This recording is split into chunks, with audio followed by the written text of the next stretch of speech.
फैजाबाद से सपा सांसद अवधेश प्रसाद बीजेपी पर बरसे। एक सिरे से अवधेश प्रसाद का दो टूक कहना है कि बीजेपी को पता है कि वो उपचुनाव में नहीं जीत पाएगी, इसीलिए ये सारा खेल खेला जा रहा है। यूपी में 10 सीटों पर होने वाले उपचुनाव को लेकर पहले से ही राजनीति गरमाई हुई है और अब उसमें एक और तड़का लग गया है। दरअसल मिल्कीपुर उपचुनाव से पहले समाजवादी पार्टी के प्रत्याशी अजीत प्रसाद मुश्किलों में फंसते नजर आ रहे हैं। फैजाबाद लोकसभा सीट से समाजवादी पार्टी के सांसद अवधेश प्रसाद के बेटे अजीत पर मारपीट का एक केस दर्ज हुआ है। उत्तर प्रदेश की फैजाबाद लोकसभा सीट से सांसद अवधेश प्रसाद के बेटे अजीत प्रसाद के खिलाफ गंभीर धाराओं में मुकदमा दर्ज हुआ है। अपहरण, धमकी और मारपीट समेत कई गंभीर धाराओं में अयोध्या पुलिस ने सांसद अवधेश प्रसाद के बेटे अजीत प्रसाद के खिलाफ कोतवाली नगर में मुकदमा दर्ज किया है। रवि तिवारी नाम के शख्स ने अजीत प्रसाद के खिलाफ शिकायत दर्ज की थी, जिसके बाद ये मुकदमा दर्ज हुआ। अब इस पूरे मामले पर अवधेश प्रसाद बिफर गए हैं और इसे बीजेपी की चाल बताया है।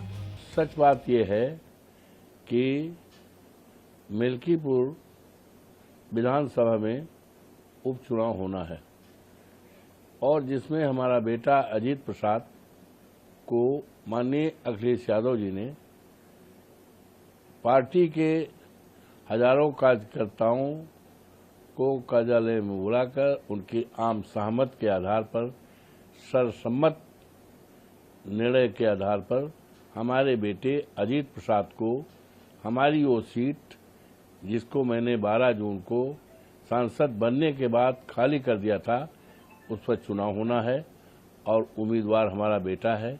भारतीय जनता पार्टी पूरी तरह से उसको जानकारी है कि हम कुछ भी करेंगे, लेकिन भारतीय जनता पार्टी इस चुनाव में कामयाब नहीं होगी।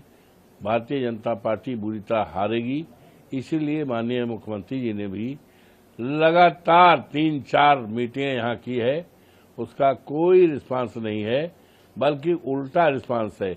1 महीना से 1 दर्जन के मंत्री लगाए गए हैं चुनाव प्रचार में, लेकिन किसी प्रकार का कोई रिस्पांस नहीं है।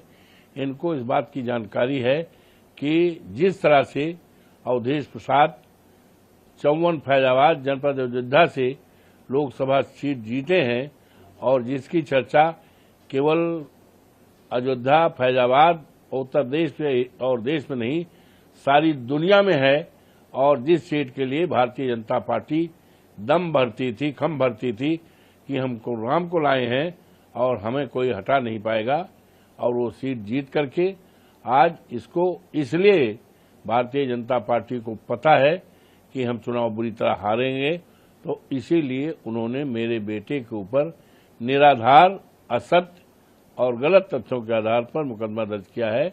उसमें कहीं कोई सत्यता नहीं है। आपको बता दें कि मिल्कीपुर सीट अवधेश प्रसाद के सांसद बनने के बाद खाली हुई थी। इस पर सपा ने उनके बेटे अजीत प्रसाद को प्रत्याशी बनाया है, पर चुनाव से ठीक पहले आई इस खबर ने समाजवादी पार्टी की चिंताएं बढ़ा दी हैं। एनबीटी ऑनलाइन की रिपोर्ट।